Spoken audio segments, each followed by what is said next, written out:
Bulletin లో మరో breaking news చూస్తున్నాం. ప్రధానమంత్రి నరేంద్ర మోడీని ఉద్దేశిస్తూ ఉప ముఖ్యమంత్రి పవన్ కళ్యాణ్ ఓ సంచలన ట్వీట్ చేశారు. ప్రధాని మోదీని అనికేత్ అని అభివర్ణించారు. అనికేత్ ఒక పేరు, ఒక సంకల్పం అని తెలిపారు.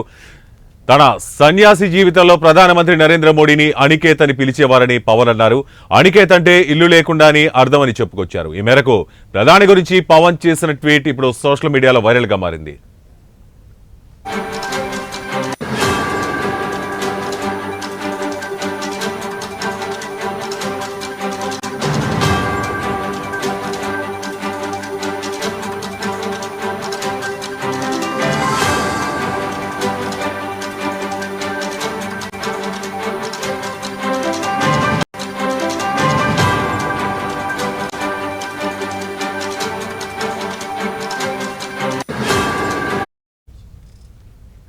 ఇక అనికేత్ ఒక పేరు, ఒక సంకల్పం.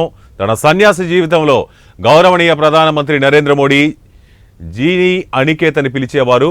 అంటే ఇల్లు లేకుండా అని అర్థం. అనికేత్ అనేది సృష్టి యొక్క శాశ్వత సన్యాసి అయిన శివుడికి కూడా ఒక పేరు. ఇక విశ్వంలోని ప్రతి కణం ఒక ఇల్లు అయినప్పటికీ అతనికి స్వంత ఇల్లు లేదు. నేడు కాశ్మీర్ నుంచి కన్యాకుమారి వరకు, కామాఖ్య నుంచి ద్వారకా వరకు మొత్తం భారతదేశాన్ని తనదిగా భావించిన అదే అనికేత్ తాను నిరాశ్రయుడైన ప్రధానమంత్రి ఆవాస్ యోజన కింద కోట్లాది మందికి ఇళ్లను అప్పగించాడు అంటూ ఎక్స్ వేదికగా పవన్ కళ్యాణ్ ట్వీట్ చేశాడు.